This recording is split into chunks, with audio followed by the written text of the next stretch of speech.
Kamusta Ate Rosa? Ayos na. May lang. Okay Si na. mama mo? Okay na din. Buti naman. Nakaraos-raos na. Medyo okay na kami. Di tulad ng dati na sobrang hirap. Buti nandito sindaan ng kaligit. Tulungan kami. Pare-pareho.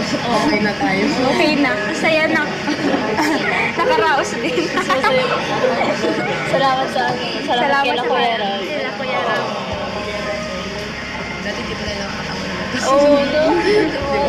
Ngayon, Nakaka-nervous talaga pag first time. mabuti Rose matulungan ka din nila Kuya Rob kasi yun nga, tulad din namin, nagbago din yung buhay niya, pamumuhay niya. Kaya malaking pasasalamat ko din kila Kuya Rob. Kandi dahil nakaraos-raos na. Matagpuan nila kayo. Kasi bihira lang yung ganitong opportunity sa natin. Sobrang swerte nga natin tayo matulungan. Kasi tayo yung napili. Kasi sa dami-dami ng tao, naghihirap. Tapos tayo yung natagpuan. Tayo yung napili na Tinadhana. Saka si God naman God will provide sabi kayo.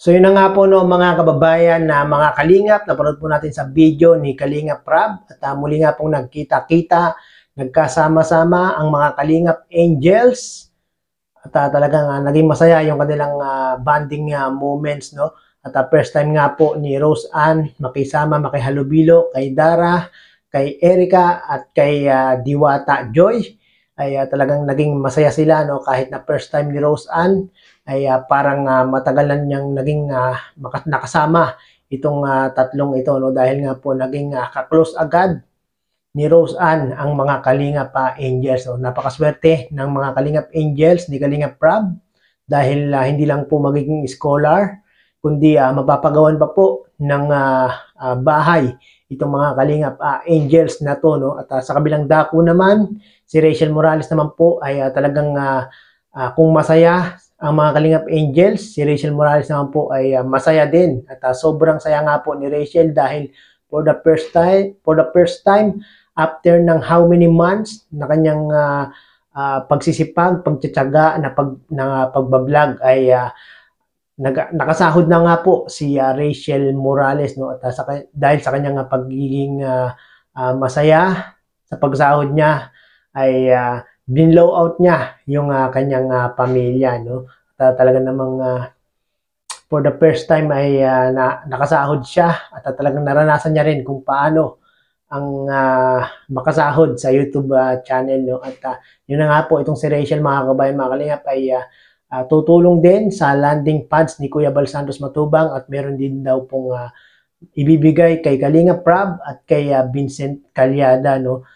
Itong si Rachel Morales sa kanyang pagsahod sa kanyang YouTube channel no. At itong si Rachel mga kabayan mga kalingap no, dahil nga po nawala man siya sa pagiging Kalingap Angels ay siya naman ngayon ay Angels ng kanyang mga beneficiary o kanyang mga tinutulungan. Ang dating tinutulungan ni Vincent Calyada at ni Kalingap Rob ngayon naman po ay umikot ang gulong ng palad.